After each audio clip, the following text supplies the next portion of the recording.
ದಿವಸ ಹಾಲಪ್ಪನವರ ನೇತೃತ್ವದಲ್ಲಿ ಬಿಜೆಪಿಯವರು ಪ್ರತಿಭಟನೆ ಮಾಡಿದರು. ಒಂದು ಮೀಸಲಾತಿಯಲ್ಲಿ ಅನ್ಯಾಯ, ಇನ್ನೊಂದು ನಮ್ಮ ಮಳೆ ಮಾಪನ ಕೇಂದ್ರಗಳು ಸರಿ ಇಲ್ಲ ಅಂತ ಹೇಳ್ಬಿಟ್ಟು ಆ ಪ್ರತಿಭಟನೆಯಲ್ಲಿ ಅದನ್ನು ಹೊರತುಪಡಿಸಿ ತುಂಬ ವಿಚಾರಗಳನ್ನು ಮಾತಾಡಿದರೆ ಅದಕ್ಕೆ ಸಹಜವಾಗಿ ಪ್ರತಿಕ್ರಿಯೆಯನ್ನು ಕೊಡಬೇಕಾಗಿದೆ, ಕೊಟ್ಟೇ ಕೊಡ್ತೀವಿ. ಮೀಸಲಾತಿ ಅವರ ಆರೋಪ ಇಲ್ಲ ಕಾಂಗ್ರೆಸ್ ಕಚೇರಿನಲ್ಲಾಯಿತು, IB-ನಲ್ಲಾಯಿತು, ಯಾರೋ ಮುಖಂಡರು ಮಾಡಿದ್ರು ಅಂತಕ್ಕಂಥದ್ದು. ಆ ಆರೋಪ ಮಾಡಬೇಕಾದ್ರೆ ಒಂದು ಸಣ್ಣ ಪರಿಜ್ಞಾನಗಳು, ಅಲ್ಲಿ ತುಂಬಾ ಜನ ಮುಖಂಡರುಗಳಿದ್ರು, ಅವರಿಗೆ ಪರಿಜ್ಞಾನ ಇರಬೇಕು. ಯಾಕಂದ್ರೆ ಮೀಸಲಾತಿ ಸಾಗರದಲ್ಲಾಯ್ತು, ಶಿವಮೊಗ್ಗದಲ್ಲಿ DC ಮಾಡಿದ್ರು ಏನು ಅಂತಕ್ಕಂಥದ್ದು. ಇವತ್ತು ಸಹಜವಾಗಿ ಮಾಧ್ಯಮದವರು ಇರ್ಬೋದು, ಸಾರ್ವಜನಿಕರು ಅಥವಾ ಪೊಲಿಟಿಕಲಿ ಲಿಂಕ್ ಇರ್ತಕ್ಕಂಥವ್ರು ಯಾರೇ ಆದ್ರೂ ಸಾಗರದಲ್ಲಿ ಈ ವ್ಯವಸ್ಥೆ ಆಯ್ತಾ, ತಹಸೀಲ್ದಾರ್ ಹತ್ರ ವ್ಯವಸ್ಥೆ ಬಂದಿತ್ತಾ, ಅಲ್ಲಿ ಅಧಿಕಾರಿಗಳು ಅದನ್ನೆಲ್ಲ ಪರಿಶೀಲನೆ ಮಾಡಿದ್ರ ಅಂತಂದ್ರೆ ಯಾವುದೂ ಇಲ್ಲ. ಯಾಕಂದ್ರೆ ಎಲ್ಲದೂ ಜಿಲ್ಲಾಧಿಕಾರಿಗಳ ಹಂತದಲ್ಲಿ ಜಿಲ್ಲೆಯಲ್ಲಿ ಆಗಿರ್ತಕ್ಕಂಥದ್ದು. ನಾವು ಇವರು ಪ್ರತಿಭಟನೆ ಆದ ನಂತರ ಎಲ್ಲಾಯ್ತು ಏನಾಯ್ತು ಅಂತ ನಾವು ತಿಳ್ಕೊಂಡ್ವಿ. ಇದರಲ್ಲಿ ಎರಡು, ಒಂದು ನಾವು ಕಾಂಗ್ರೆಸ್ ಪಕ್ಷದವರೇ ಅದನ್ನ ಮೀಸಲಾತಿ ಮಾಡೋದಾದ್ರೆ 5-6 ವರ್ಷದ ಹಿಂದೆ ಹಾಲಪ್ಪನವ್ರ ಶಾಸಕರು, ಬಿಜೆಪಿ ಸರ್ಕಾರ, ಅವತ್ತು ನೀವು ಮಾಡಿದ್ರಾ? ಅವತ್ತು ನೀವು ನಿಮ್ಮ ಮುಖಂಡರು ಎಲ್ಲ ಕೂತ್ಕೊಂಡು ಅದನ್ನ ಮಾಡಿದ್ರಾ?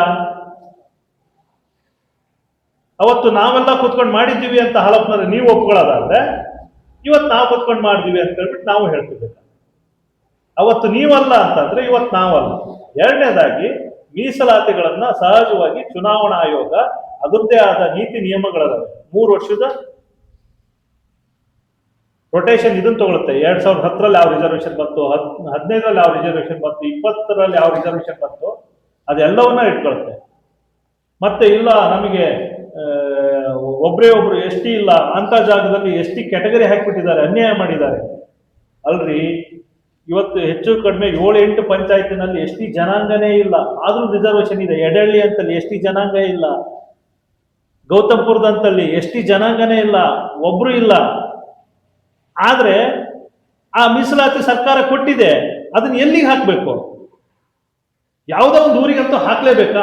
ಹಾಕ್ತಾರೆ ರೊಟೇಷನ್ ಮಾಡೋ ಹೊತ್ತಿಗೆ ಚುನಾವಣಾ ಆಯೋಗದವರು. ಅಷ್ಟು ಪರಿಜ್ಞಾನ ಇಲ್ದತಿ. ಇಲ್ಲ ನಮ್ಮಲ್ಲಿ ಎಲ್ಲ ಬಹುಸಂಖ್ಯಾತರು ಅವರಿದ್ದಾರೆ, ಇವರಿದ್ದಾರೆ, ಅಲ್ಲಿಗೆ ST ಬಂದಿದೆ, SC ಬಂದಿದೆ. ಹಂಗಾರೆ SC ST ಆ ಜನಾಂಗಗಳಿಗೆ ಮತ್ತೆ ಹಿಂದುಳಿದ ವರ್ಗದವರಿಗೆ ನ್ಯಾಯ ಕೊಡಿಸ್ಬೇಕು ಅಂತೇಳಿ ರಿಸರ್ವೇಶನ್ ಮಾಡಿರೋದು. ಅಂದ್ರೆ ನೀವು ಆ ರಿಸರ್ವೇಶನ್ ವಿರುದ್ಧನೇ ಹೋರಾಟ ಮಾಡ್ತಾ ಇದ್ದೀರಿ ಬಿಜೆಪಿಯವರು ಅಂತಂದ್ರೆ, ನೀವು ಶೋಷಿತರ ವಿರುದ್ಧ, ಹಿಂದುಳಿದವರ ವಿರುದ್ಧ ಧ್ವನಿ ಎತ್ತುತ್ತಾ ಇದ್ದೀರಿ ಅಂತಕ್ಕಂಥದ್ದನ್ನ ಈ ಸಂದರ್ಭದಲ್ಲಿ ಹೇಳಬೇಕಾಗುತ್ತೆ. ಮಾಪನದ ವಿಷಯವಾಗಿ ಮಾತಾಡ್ತಾರೆ. ಅಲ್ಲ, ನಾನು ನಿಮ್ಗೆ ಕೇಳಕ್ ಇಷ್ಟಪಡ್ತೀನಿ. ಈ ಹಿಂದೆ ನೀವಿದ್ದ ಸಂದರ್ಭದಲ್ಲಿ ಕೂಡ ಹಾಳಾಗಿರ್ತಕ್ಕಂಥದ್ದನ್ನ ಉದಾಹರಣೆಗಳು ನಮ್ಮ ಹತ್ರ ಇದೆ. ಈ ಶಾಸಕರು ಮಳೆಗಾಲ ಶುರುವಾಗ್ತಿದ್ದಾಗೇನೆ ಇರ್ತಕ್ಕಂಥ 36 ಮಳೆ ಮಾಪನ ಈ ಸಾಗರ ತಾಲೂಕಲ್ಲಿ ಇದ್ದಾವೆ. ಅದರಲ್ಲಿ 28ನ್ನ ದುರಸ್ತಿ ಮಾಡಿಸಿದ್ದಾರೆ. ಅದನ್ನ 8 ದುರಸ್ತಿ ಆಗಿದ್ದಾವೆ, 20ನ ಹೊಸವನ್ನೇ ರಿಪ್ಲೇಸ್ ಮಾಡಿದ್ದಾರೆ. ಇನ್ನ 8 ಇದಾವೆ. ಇನ್ನ 8 ಕೂಡ ಆ ಕೆಲಸಗಳು ನಡೀತಾ ಇದೆ. ಅದು ಎಲೆಕ್ಟ್ರಾನಿಕ್ ಗುಡ್ಸು, ಯಾವಾಗ ಬೇಕಾದ್ರೂ ಏನ್ ಬೇಕಾದ್ರೂ ಆಗ್ಬೋದು, ಹಾಳಾಗ್ಬೋದು. ಯಾರಿಗೂ ಹೇಳ್ಬಿಟ್ಟು ಹಾಳಾಗಲ್ಲ. ಅದು ನೋಡಿದಾಗ ಗೊತ್ತಾಗ್ತದೆ, ಅದನ್ನ ನೋಡ್ರಪ್ಪ, ಅದು ಮಾಡಿ ರೈತರಿಗೆ ತೊಂದರೆ ಆಗ್ತದೆ ಅಂತಕ್ಕಂಥದ್ದನ್ನ ಹೇಳಿದ್ದಾರೆ. ಈ ಹಿಂದೆ ಏನು ಅದು ಸಂಬಂಧಪಟ್ಟ ಯಾರಿಗೆ ಸಚಿವರಿಗೆ ಅದನ್ನ ಹೇಳ್ಬಿಟ್ಟು ಮಾಡಿಸ್ತಕ್ಕಂಥದ್ದು ಕೂಡ ಅದು ನಿದರ್ಶನಗಳು ನಮ್ಮ ಹತ್ರ ಇದೆ. ನೀವು ಅಷ್ಟೆಲ್ಲ ಗೊತ್ತಿದ್ರು ಕೂಡ ನೀವು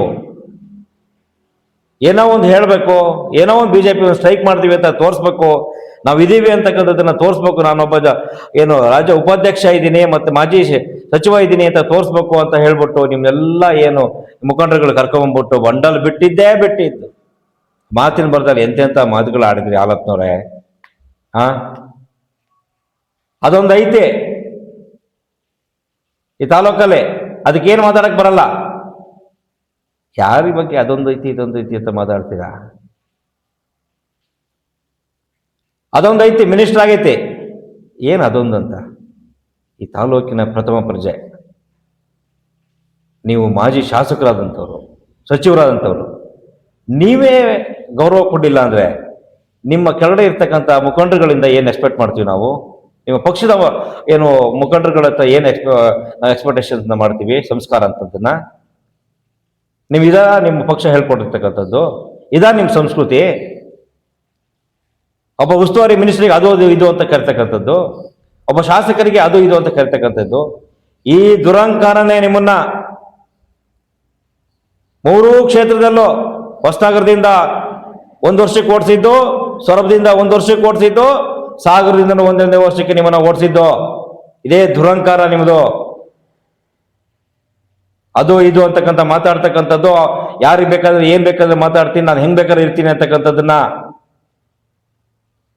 ಹೇಳ್ತಾ ಇದ್ರಪ್ಪ ನಿನ್ನೆ ಗೋಪಾಲಕೃಷ್ಣ ಬೇಳೂರ ಬಗ್ಗೆ.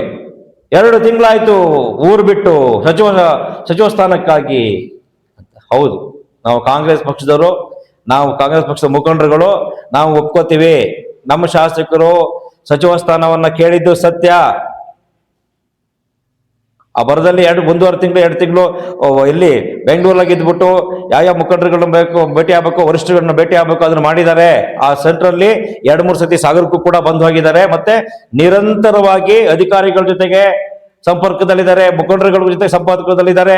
ತಾಲೂಕಿನ ಅಭಿವೃದ್ಧಿ ವಿಷಯದಲ್ಲಿ ಮತ್ತೆ ತಾಲೂಕಿನ ಆಗು ಹೋಗುವ ವಿಷಯದಲ್ಲಿ ಯಾವುದು ಕೂಡ ತೊಂದರೆ ಆಗಬಾರ್ದು ಅಂತ ನೀವು ಅವರಿಗೆ ನಿಮ್ಮ ಕೆಲವೊಂದು ಮುಖಂಡರುಗಳು ಅವರೆಲ್ಲ ಸೇರ್ಬಿಟ್ಟು 2 ತಿಂಗಳ 3 ತಿಂಗಳಿಂದ ಬಿಟ್ಟಿದ್ದಾರೆ, ಅವಮಾನ ಮಾಡ್ಬಿಟ್ರಂತೆ ಈ ತಾಲೂಕಿನ ಜನತೆಗೆ. ಬೇಳೂರು 2 ತಿಂಗಳ ಊರು ಬಿಟ್ಬಿಟ್ಟು ಅವಮಾನ ಮಾಡ್ಬಿಟ್ರಂತೆ. ಹೌದಪ್ಪ, ಬೇಳೂರು ಶಾಸಕರಾಗಿ ಮಿನಿಸ್ಟರ್ ಪೋಸ್ಟ್ ಕೇಳೋದಕ್ಕಾಗಿ 2 ತಿಂಗಳು ಬಿಟ್ಟಿದ್ರು, ಅವಮಾನ ಅನ್ಸುತ್ತೆ ನಿಮ್ಗೆ?